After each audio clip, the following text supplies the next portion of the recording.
Hello friends, कैसे हैं आप सब। दोस्तों, अक्षय तृतीया का पर्व हमारे हिंदुओं के लिए बहुत ही महत्वपूर्ण होता है। अक्षय तृतीया का पर्व हिंदू और जैन परंपराओं में एक त्यौहार है जो केवल हिंदू कैलेंडर के वैशाख यानी कि अप्रैल और मई महीने के दौरान मनाया जाता है। यह शुक्ल पक्ष के तीसरे चंद्र दिवस यानी कि तृतीया को मनाया जाता है। अक्षय शब्द का अर्थ है अविनाशी या शाश्वत। आज हम इस वीडियो में अक्षय तृतीया क्या है, अक्षय शब्द का अर्थ क्या है और हिंदू धर्म में अक्षय तृतीया से जुड़ी कुछ किंवदंतियों के बारे में जानेंगे। सबसे पहले जानते हैं अक्षय शब्द का अर्थ क्या है। अक्षय शब्द का अर्थ है अविनाशी या शाश्वत, जो सफलता और सौभाग्य को दर्शाता है। यह त्यौहार धन और समृद्धि से जुड़ा हुआ है। भक्त दान पुण्य करके इस पर्व को मनाते हैं और इस दिन को नए उद्यम शुरू करने, नए काम शुरू करने और सोने और चांदी और संपत्ति में निवेश करने के लिए यह शुभ दिन बहुत माना जाता है। हिंदू धर्म में इसकी पौराणिक कथाएं क्या हैं, आइए जानते हैं। कई हिंदू त्योहारों की तरह अक्षय तृतीया भी कई किंवदंतियों में निहित है। इसका महत्व किसी एक निश्चित कहानी से ज़्यादा भक्ति और शुभ प्रथाओं से निहित है। इसे आखा तीज भी कहा जाता है। पौराणिक कथा के अनुसार इस दिन इंद्र देव जी का उद्धार हुआ था। स्कंद पुराण, जो कि एक पवित्र हिंदू ग्रंथ है, उसमें अक्षय तृतीया को दिव्य आशीर्वाद के रूप में बताया जाता है। यह वर्णन करता है कि कैसे देवताओं के राजा इंद्र एक ऋषि की पत्नी के साथ सोने के लिए शर्मिंदा और ऋषि के श्राप के डर से मेरु पर्वत पर भाग गए थे। अपने कुकर्म के परिणाम स्वरूप उन्होंने अपनी ताकत और प्रतिष्ठा खो दी थी। जब इंद्र एक गुफा में छिप गए तो दैत्यों यानी राक्षसों ने स्वर्ग पर कब्जा कर लिया। इंद्र की वापसी के लिए बेताब देवताओं ने बृहस्पति ग्रह के शासक बृहस्पति से मदद मांगी। बृहस्पति की सलाह के बाद इंद्र ने अक्षय तृतीया पर अनुष्ठान और दान पुण्य किए, जिसके बाद उन्होंने अपनी दिव्य शक्ति वापस पा ली और दैत्यों को हरा दिया तथा स्वर्ग में फिर वो निवास करने लगे। दूसरी पौराणिक कथा के अनुसार इस दिन गंगा माँ का अवतरण भी हुआ था। इस दिन हिंदू धर्म में पवित्र माने जाने वाली गंगा नदी स्वर्ग से भूलोक वैकुंठम यानी पृथ्वी पर उतरी थी, जिससे यह दिन नदियों में स्नान करने तथा शुद्धिकरण और आशीर्वाद के लिए प्रार्थना करने के लिए महत्वपूर्ण माना जाता है। तीसरी कथा के अनुसार इस दिन परशुराम जी का जन्म हुआ था। यह दिन भगवान विष्णु के छठे अवतार कुल्हाड़ी चलाने वाले योद्धा ऋषि परशुराम की जयंती का प्रतीक है। ऐसा माना जाता है कि परशुराम ने दुनिया को भ्रष्ट क्षत्रिय शासकों से मुक्त किया था। इस दिन त्रेता युग का भी प्रारंभ हुआ था। यह दिन त्रेता युग के प्रारंभ का प्रतीक है, जो हिंदू ब्रह्मांड विज्ञान में मानव जाति के 4 युगों में से दूसरा युग है, जो एक महत्वपूर्ण परिवर्तन का प्रतीक है। एक और कथा के अनुसार कुबेर की नियुक्ति, कुबेर जो कि धन के देवता माने जाते हैं, इनकी नियुक्ति भी इस दिन हुई थी। कुछ हिंदू कथाओं के अनुसार इस दिन धन के देवता के रूप में माने जाने वाले कुबेर को शिव द्वारा स्वर्ग का कोषाध्यक्ष नियुक्त किया गया था। कुबेर के साथ इस संबंध के कारण उत्सव मनाने वाली अक्षय तृतीया पर धन और प्रचुरता के लिए आशीर्वाद मांगा जाता है। इसके अतिरिक्त महाभारत की भी कुछ किंवदंतियाँ हैं। यह त्यौहार महाकाव्य महाभारत से भी जुड़ा हुआ है। ऐसा कहा जाता है कि इस दिन ऋषि व्यास ने हिंदू देवता गणेश को महाकाव्य सुनाना शुरू किया, जिन्होंने इसे एक लेखक के रूप में लिखा। महाकाव्य की एक कहानी के अनुसार श्री कृष्ण ने द्रौपदी को अक्षय पात्र नामक एक दिव्य पात्र दिया था, जिससे पांडवों के निर्वासन के दौरान भोजन की अंतहीन आपूर्ति होती थी। यह कहानी त्यौहार को जीविका, प्रचुरता और समृद्धि से भी जोड़ती है।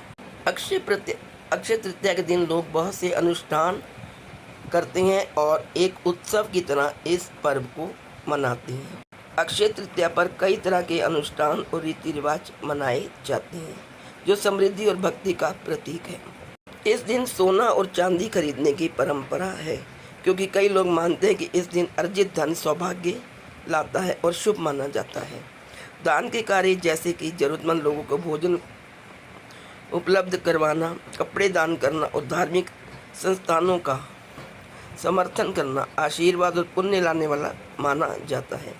मत्स्य पुराण अक्षय तृतीया को वर्ष के सबसे पवित्र दिनों में से एक के रूप में वर्णित करता है, जो इस दिन व्रत रखने वालों को पुरस्कार देता है। इसमें भक्तों से विष्णु को अक्षत बिना छिलके वाला चावल चढ़ाने, ब्राह्मणों को भोजन दान करने और पूर्वजों को जल, मिठाई और फल परोसने के लिए कहा गया है। कई लोग विष्णु, लक्ष्मी और कुबेर की पूजा करते हैं और मंदिरों में चावल और अन्य अनाज के साथ साथ तुलसी के पत्तों की भी पूजा की जाती है। यह एक नया व्यवसाय शुरू करने, निवेश करने या शादी करने के लिए शुभ मुहूर्त माना जाता है। मंदिरों में भी उत्सव मनाया जाता है।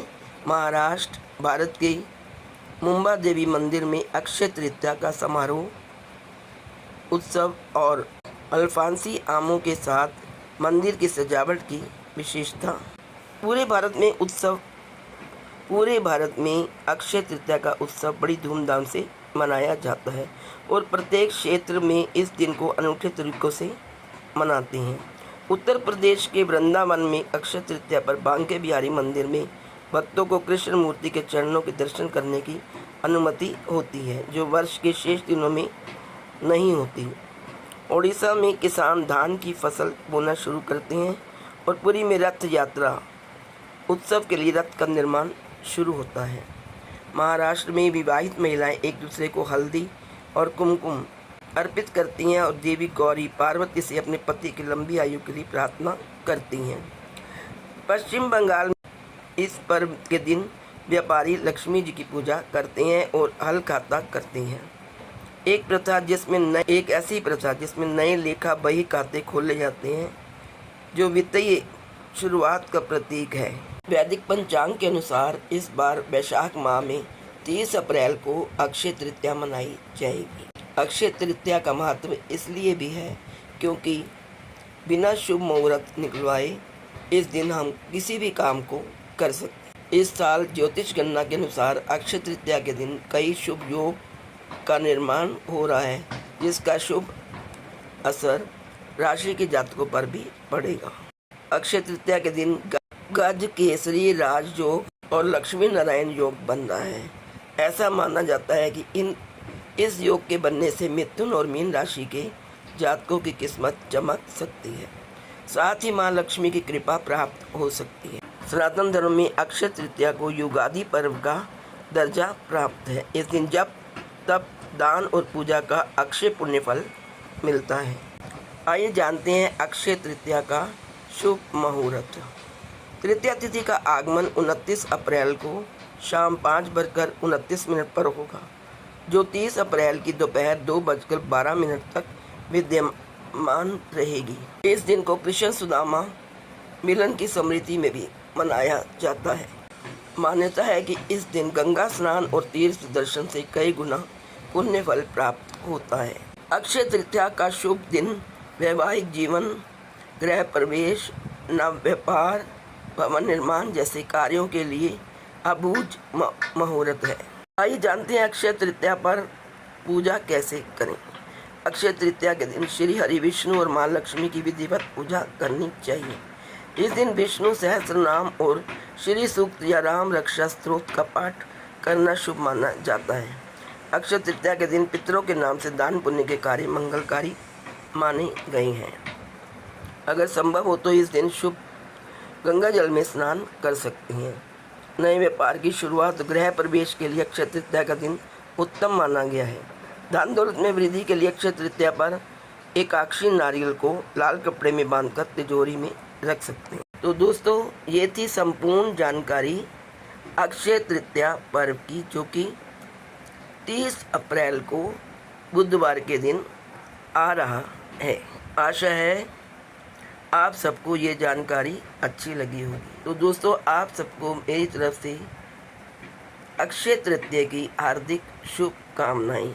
माँ लक्ष्मी तथा भगवान विष्णु, भगवान कुबेर आप सबके घर में सुख समृद्धि लाए और धन संपत्ति आपको प्रदान कर। यदि वीडियो अच्छी लगे तो please like, share and subscribe. Thank you so much.